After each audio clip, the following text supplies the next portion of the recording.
రాముడు రావణ మధ్యలో జరిగిన యుద్ధము వేల మంది చచ్చిపోయినరు కదా, 18 రోజులు జరిగింది. కానీ మా ఆది జాంబవుడును కృష్ణుడి మధ్యలో ఒక గృహంలో జరిగిన యుద్ధం 28 రోజులు జరిగింది. ఏ యుద్ధం ఎక్కువ పెద్దది? ఇద్దరి మధ్యలో జరిగింది. ఎవరు ఓడలే, ఎవరు గెలవలే. మా ఓడు ఎంత గట్టి ఓడో చూడండి. ఎవరు ఓడలే, ఎవరు గెలవలే.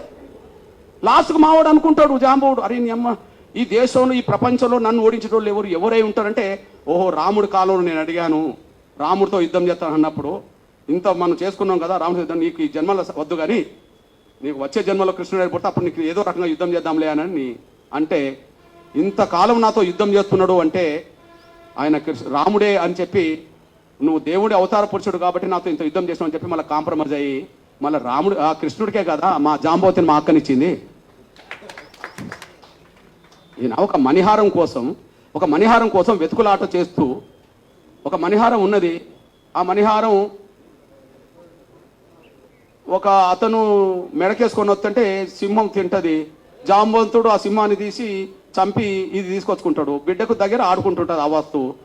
ఈయన వెతుకుతూ వస్తుంటాడు, వెతుకుతూ జాంబవంతుడు కనిపిస్తాడు. జాంబవంతుడు కృష్ణుడి మధ్యలో యుద్ధం జరుగుతుంది, 28 రోజులు జరుగుతుంది, గుహలో జరుగుతుంది. యుద్ధంలో ఎవరు ఓడింది లేదు, గెలవలేదు. కాకపోతే మా జాంబవుడు అనుకుంటాడు, ఈ ప్రపంచంలోనే నాతో యుద్ధం చేసే వాళ్ళు ఎవరు లేరు, ఎవరైనా చేస్తుంటే దేవుడి రూపమే నా దగ్గరకు వస్తారు కాబట్టి, నేను గత జన్మలో నేను రాముడిని అడిగాను, కృష్ణుడికి వస్తాను కాబట్టి కృష్ణుడు ఏంటంటే నేనే అని చెప్పి ఆయన చెప్పుకుంటాడు.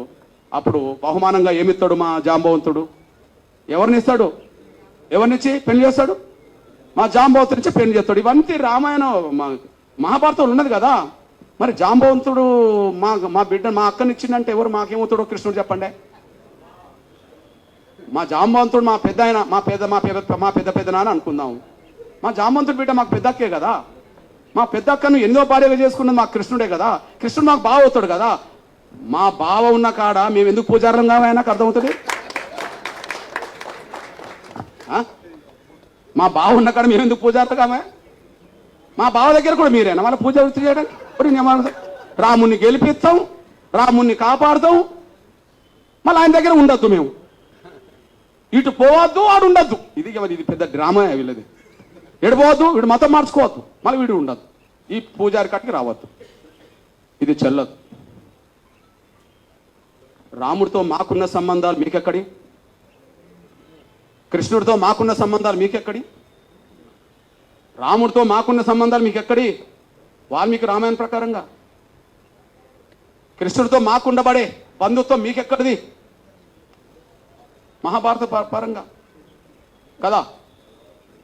కేవలం కుల వ్యవస్థ ఉండడం వల్ల కుల వ్యవస్థ మొదలైంది. కుల వ్యవస్థ ఉండడం వల్లనే కుల వ్యవస్థ మొదలైంది. రాముడికి కులానికి సంబంధం లేదు అంటున్నాం కదా. మరి ఎట్లా వచ్చిందో దాన్ని తొలగించుకోవాలి కదా. కృష్ణుడికి కులానికి సంబంధం లేదన్నాం కదా, మరి ఎట్లా వచ్చిందో తొలగించుకోవాలి కదా. ఆ కుల వ్యవస్థ ప్రభావం మన దేశాన్ని ముంచింది కదా. అఖండ భారత్ లేకుండా చేసింది కదా. ఉన్న భారత్ కూడా లేకుండా పోయింది కదా. ఈ కుల వ్యవస్థను ఇంకా కొనసాగితే ఇంకో 100 ఏళ్లకు ఉన్న భారత్ ఉంటుందని గ్యారెంటీ లేదు కదా. ఇది చెప్తున్నాను ఆయన, అది ఆలోచించుకోండి. మరి నిజం ఎవరన్నా ఏమనుకోండి, నా అభిప్రాయం ఇది. అందువల్ల ఇది రాజ్యాంగ విరుద్ధమైన తీర్పు, రాజ్యాంగ విరుద్ధమైన ఆర్డర్. ఓకే, ఇది వివక్షతో కూడిన తీర్పు, వివక్షతో కూడిన ఆర్డర్. ఇది ఆర్టికల్ 25, ఆర్టికల్ 14, 15 ప్రకారం రాజ్యాంగ విరుద్ధం తీర్పు. పోనీ అంబేద్కర్ అభిప్రాయానికి విరుద్ధం, కమిషన్లో కూడా విరుద్ధం కదా.